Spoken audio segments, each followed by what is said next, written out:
I'm so sorry, ma'am. I know you need this medicine, but it looks like it's not covered by your insurance. Yeah, unfortunately, I had to deny that one. Wait, who are you? I'm your insurance company's pharmacy benefit manager. I get paid based on the price of a medicine, and I don't make as much money off this one. No one should stand between you and your medicine. Visit phrma.org/middleman to learn more. Paid for by Pharma.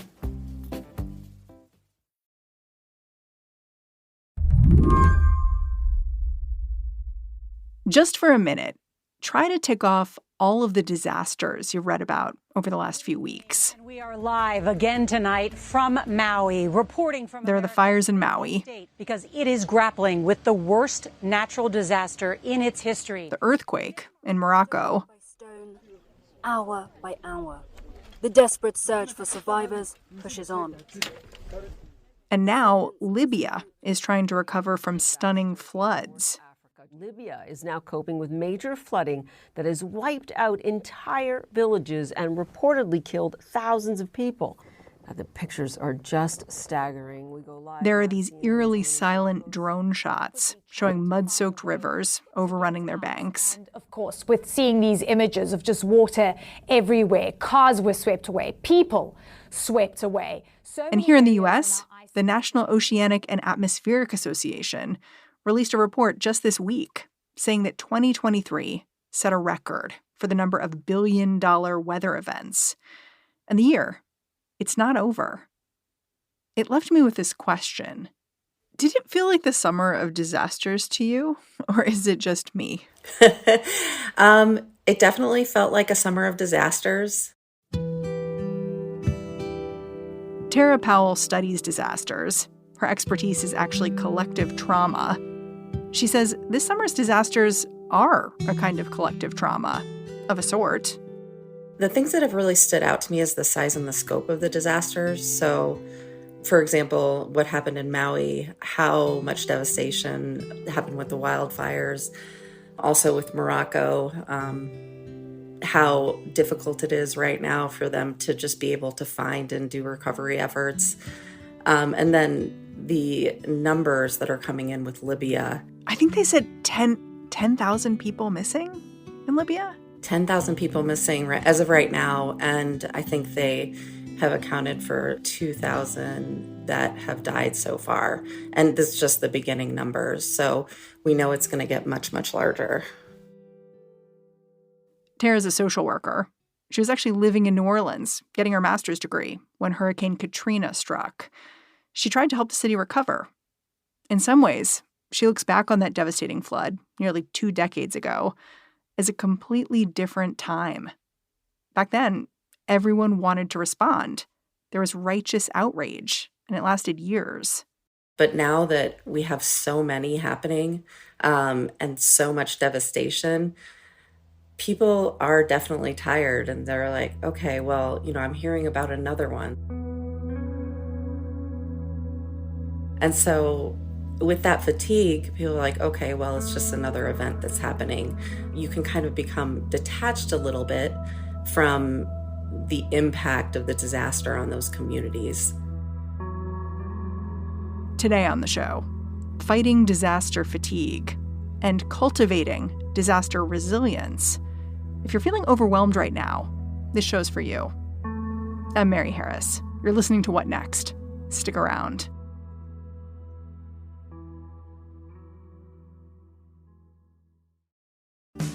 This podcast is brought to you by Progressive Insurance. Let's face it, sometimes multitasking can be overwhelming.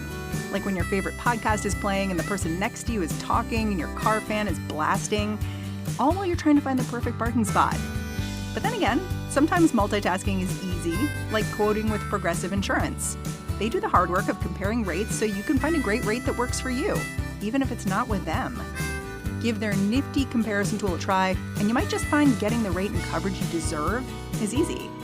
All you need to do is visit Progressive's website to get a quote with all the coverages you want, like comprehensive and collision coverage or personal injury protection.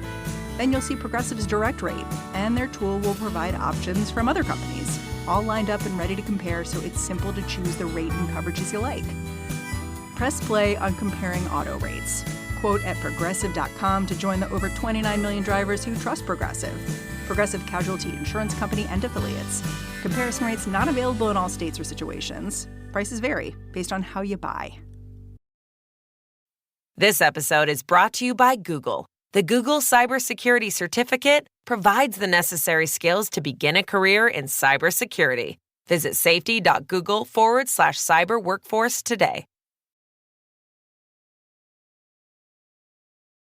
Tara Powell teaches at the University of Illinois Urbana-Champaign these days, but she's worked in all kinds of disasters.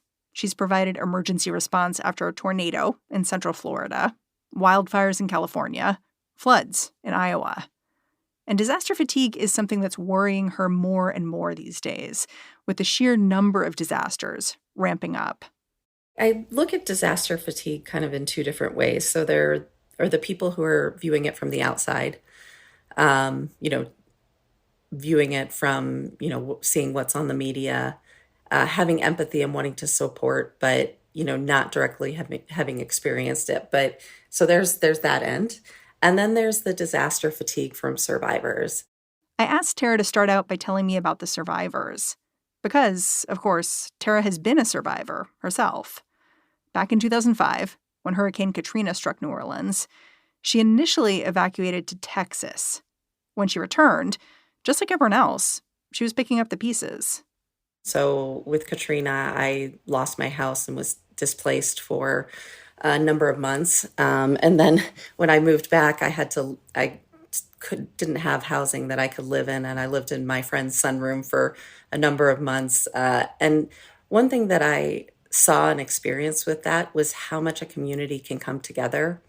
The people that I went through Katrina with are lifelong friends because we went through such a significant, stressful event together, but we were able to support each other. And that's one thing that, disasters are not fun. They're not easy, but they can really, really help you recognize and build your community and recognize your own individual strength. When Katrina hit, were you studying disasters at all? I was, yeah. I was getting my master's in public health and social work at Tulane University. And I was studying complex emergencies. So I had just come back from the Peace Corps in West Africa. And I had originally planned on going back internationally, but I was like, okay, wait, a complex emergency just hit here and I'm living in it. Huh. And it gave me a very different perspective than I had originally thought. It's not as exciting as it is, as you might think I'm going to go respond to a disaster. But it's hard work. And it helped me understand what it was really like to live through one. When we're going through a disaster ourselves, our brain's not fully clear. We're on autopilot. We're on response. We just have to go mode. It's funny because my understanding is that while Katrina was this profound experience for you, it was also one of the experiences that got you really thinking about disaster fatigue. Is that right? Yeah, definitely. With Katrina, it was amazing. People came down for years. But I do remember getting questioned often in around 2007 when I was still doing that work, and the funding was starting to dry up for supports for people from outside who weren't living in New Orleans, who hadn't really seen it. They said, well, when does the hurricane end? When is this over? Everybody should be recovered right now. But still, most of the children I was working with, a lot of the families were displaced. There were a lot of child-headed households there. They were living, multiple families in one house because the housing just wasn't restored. And so the hurricane definitely wasn't over. And with so many disasters happening right now, what we see is people go from disaster to disaster, but they don't recognize that 2-3 years later, those communities are still recovering and are still really struggling, trying to get their basic needs, trying to rebuild their homes and lives. And so that's really where a lot of the fatigue sets in for survivors. Fatigue may not be the first thing you think of with disaster survivors, but Tara says it's all too real and pretty different from the initial trauma people may have lived through. It doesn't necessarily take years to set in, either. When she worked in disaster zones, Tara would often notice that the basics of getting their lives back on track was grinding for the people she met. It's very stressful. Maybe you can't move into your house for a while. Maybe you're having to deal with FEMA. And so that's kind of those longer term compound secondary stressors. It sounds like being consistently annoyed. Exactly. Yeah. Yeah. One thing that we always talk about when we're working with people, one of the big annoyances that people say is just driving. When a hurricane or an earthquake hits, roads are shut down, and just getting from point A to point B. Just if your washing machine doesn't work, you're not able to wash clothes. Being on the phone with the insurance agency. It's just all of those things, trying to get your children back to school, trying to support your children when they're stressed as well. So it's all of these things that can lead to kind of like longer term burnout, and just long-term just exhaustion. And that's really where that kind of disaster fatigue comes in versus those more significant, post-trauma reactions. Yeah, I know that you responded to disasters in places like the Philippines where something like a typhoon happens regularly. I wonder a bit about how people there cope with the relentlessness and whether there's lessons for everyone else. Yeah, the Philippines was really interesting for me because when I went there, and it was around 2013 with Typhoon Yolanda, when I was working with the communities, I said, okay, this must be extremely stressful. And they said, yeah, well, we have these all the time. Huh. So I was like, wow, okay, this is a little bit different than what I expected.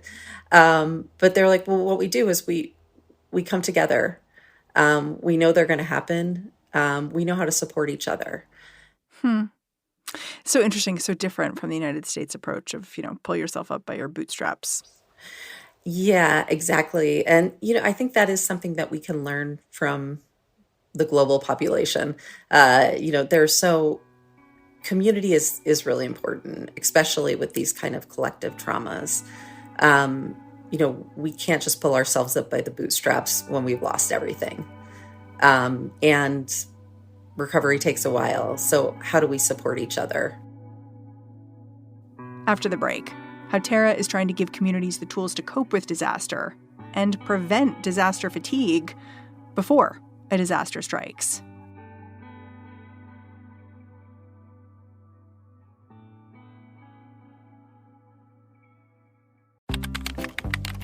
I'm so sorry, ma'am. I know you need this medicine, but it looks like it's not covered by your insurance. Yeah, unfortunately, I had to deny that one. Wait, who are you? I'm your insurance company's pharmacy benefit manager. I get paid based on the price of a medicine, and I don't make as much money off this one. No one should stand between you and your medicine. Visit phrma.org/middleman to learn more. Paid for by Pharma. Hey, friend. Before you hit fast forward through this ad, let me just bend your ear a tick and tell you all about Slate Plus, Slate's membership program. You know that What Next is going to be here for you, whether there's big breaking news or whether you just want to hear about a story you might have missed. Basically, we've got you totally covered. And we're here thanks to Slate. If you want to support us, and I know you do, the best way to do that is to join Slate Plus. It'll get you all connected with Slate's award-winning journalism. You'll get ad-free podcasts. You'll get Plus-exclusive content on shows like Slow Burn and Political Gabfest. And you'll never hit a paywall on the Slate site. Every new membership helps ensure we can continue bringing you the biggest stories each week. So go on, hit the pause button and go to slate.com/whatnextplus. Again, that's slate.com/whatnextplus. All right, on with the show. Sometimes things in the world of technology are complicated and need careful explaining.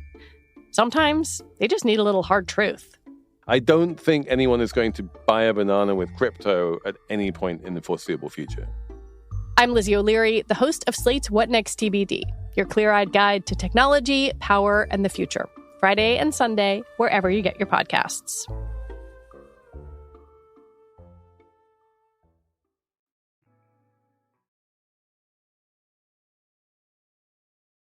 Tara Powell does not love going into disaster zones these days as a first responder. After doing it for years, she got frustrated by how limited her capabilities were in the wake of an emergency. She also started to wonder how she could prevent some of the trauma she'd spent so long treating. So now she's doing a different kind of emergency response, more like emergency preparedness. Yeah, I have a project. It's in Florida, Louisiana, and Texas, and we're in schools.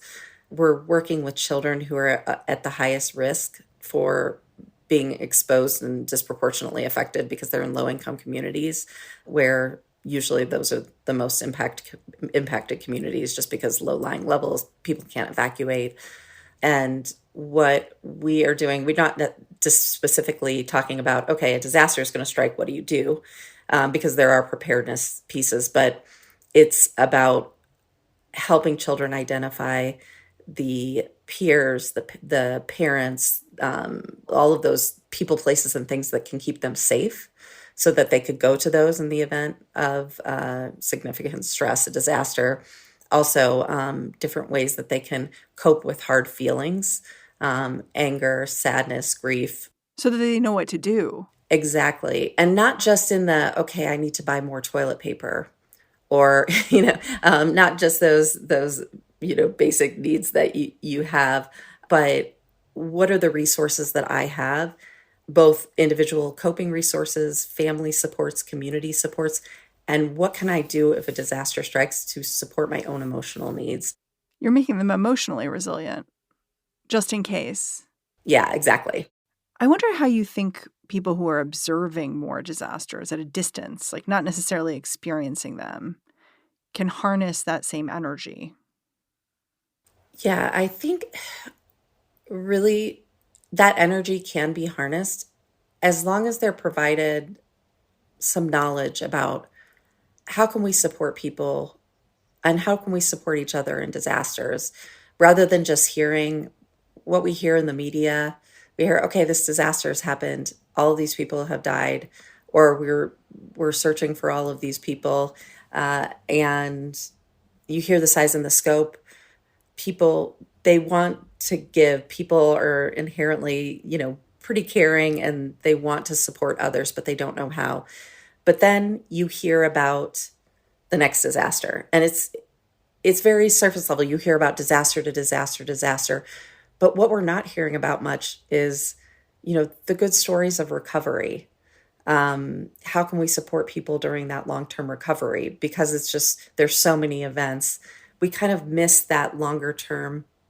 Well, what do we do? Well, and the images are so stunning at the beginning of a disaster, and you can kind of get flooded with them. Yeah. And within the over media attention, if people are watching the media over and over again, you can also experience secondary traumatic stress, which mirror post-traumatic stress symptoms. So being constantly on edge, having dreams about disasters that you didn't even necessarily experience directly, being hyper aware, being hyper alert.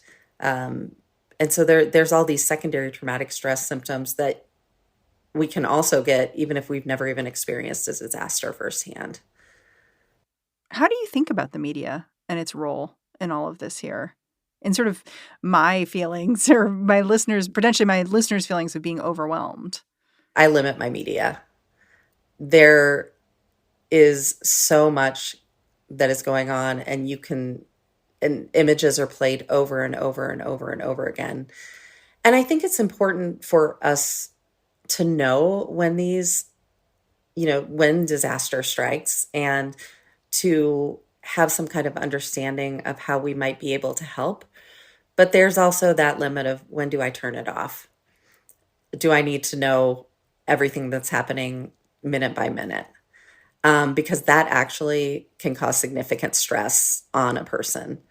And so kind of having that balance of, it's important for the media to portray this, but then we do have to say, okay, this is where we need to stop. I need to turn this off, and I need to do my own self-care so it doesn't stress me out so much that I'm going to have nightmares about, what happened, because seeing that kind of destruction is stressful in and of itself, even if you're not directly there. Self-care sounds so indulgent when you're looking at these huge disasters. It's really hard. Mm-hmm. Yeah.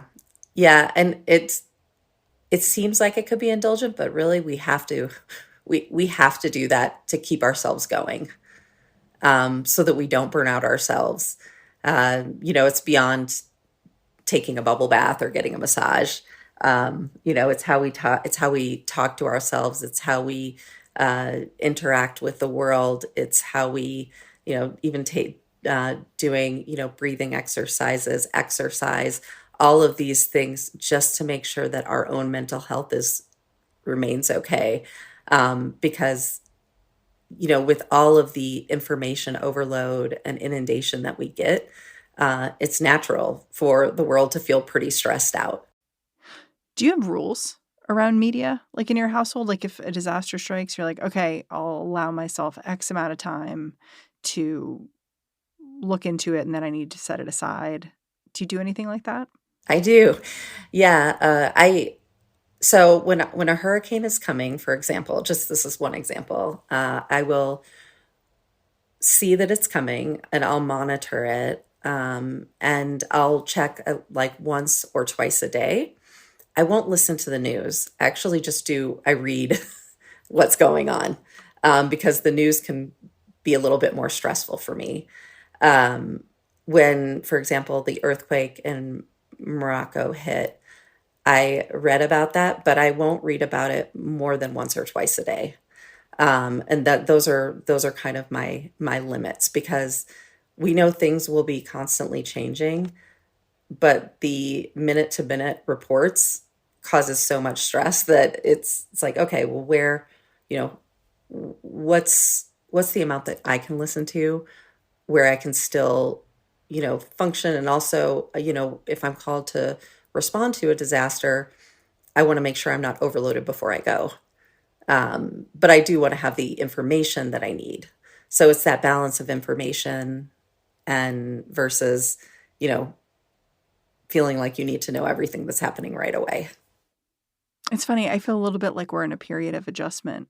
Like there's more disasters now.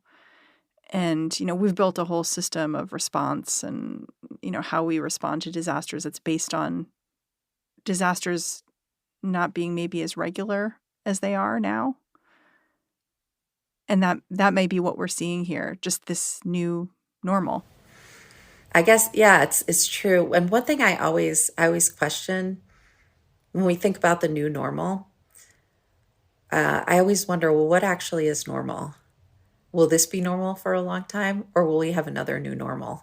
Will the disasters keep happening in this way, or will they even expand more? And how do we adapt and how do we adjust? Because as humans, we really are resilient.